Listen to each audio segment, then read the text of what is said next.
আসসালামু আলাইকুম। এক্সিরামিক্স presents BPL টকে সকলকে আমন্ত্রণ। লিটন কুমার দাস আরও একটা ৭০ ঊর্ধ্ব ইনিংস খেলেছেন। এই তো কদিন আগেই সিলেট পর্বে একটা সেঞ্চুরি করেছিলেন, আজকে ৭০-এর উপর ইনিংস খেলেছেন। প্রথম ম্যাচটা যখন চট্টগ্রাম পর্বে তিনি খেলতে নেমেছেন, তাকে বেশ কিছু দর্শক ভুয়া ভুয়া বলে সম্বোধন করেছে।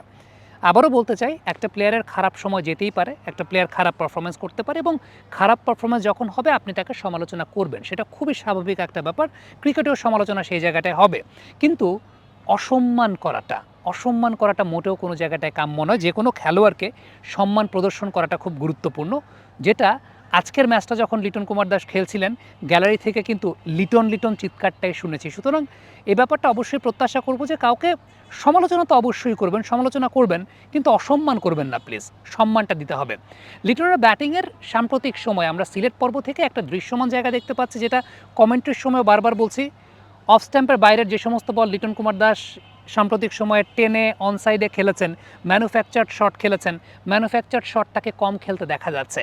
অফ স্ট্যাম্পের বাইরের বলকে স্কোয়ার ড্রাইভ বা স্কোয়ার কাটই করছেন, এবং খুব সহজেই সুইপ শটে তিনি যাচ্ছেন না, অন ড্রাইভই করছেন। আজকে মনে হয় শুরুর দিকে অ্যারন জোন্স যখন বোলিংয়ে এসেছিলেন, তখন লিটন কুমার দাস একবার একটা সুইপ অ্যাটেম্পটে গিয়েছিলেন, যেটা হয়তো বা সুইপে না গেলেও তিনি পারতেন।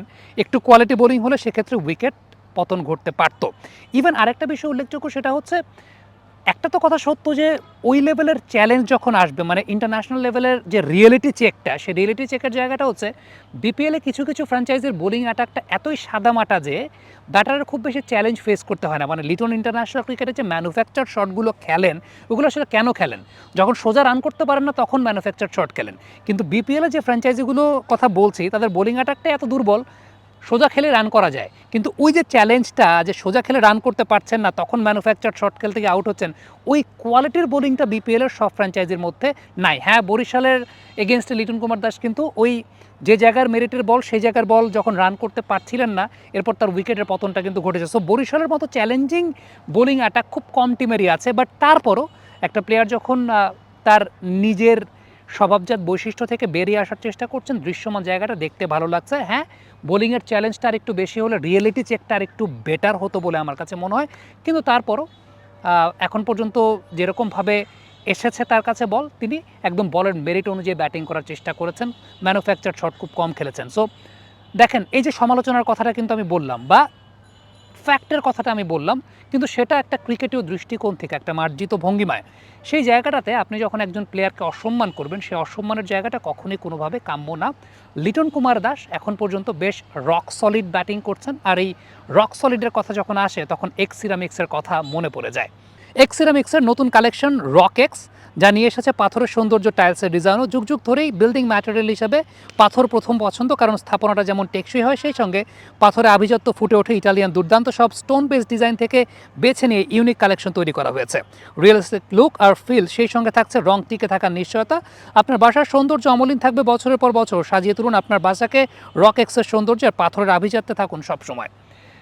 আভিজাত্যের প্রতীক ক্রিকেটে ব্যাটসম্যানরা যখন খুব ক্লাসিক্যাল ব্যাটিং করেন, লিটন কুমার দাসের মধ্যে সেই আভিজাত্যের ছায়াটা রয়েছে, আভিজাত্যের ছোঁয়াটা আছে। তিনি যখন তার বেসিক ক্রিকেটটা খেলেন, স্বাভাবিক ক্রিকেটটা খেলেন, তিনি খুব ভালো ক্রিকেট খেলেন। যখন ম্যানুফ্যাকচার ক্রিকেট খেলেন, তখন সেই জায়গাটা ডিসিভড হন। প্রত্যাশা করব লিটন কুমার দাস কোয়ালিটি বোলিংয়ের এগেনস্টেও বেসিক ক্রিকেট খেলে রান করার ফ্লোটা পাবেন।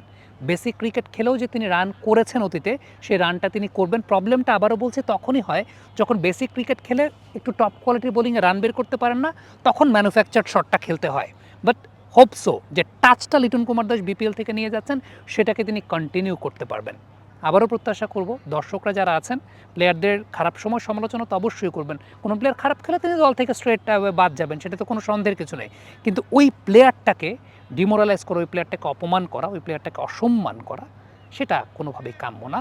আপনি সম্মান দিতে না পারেন, অসম্মান করেন না, এটুকু অন্তত প্রত্যাশার জায়গা থাকবে।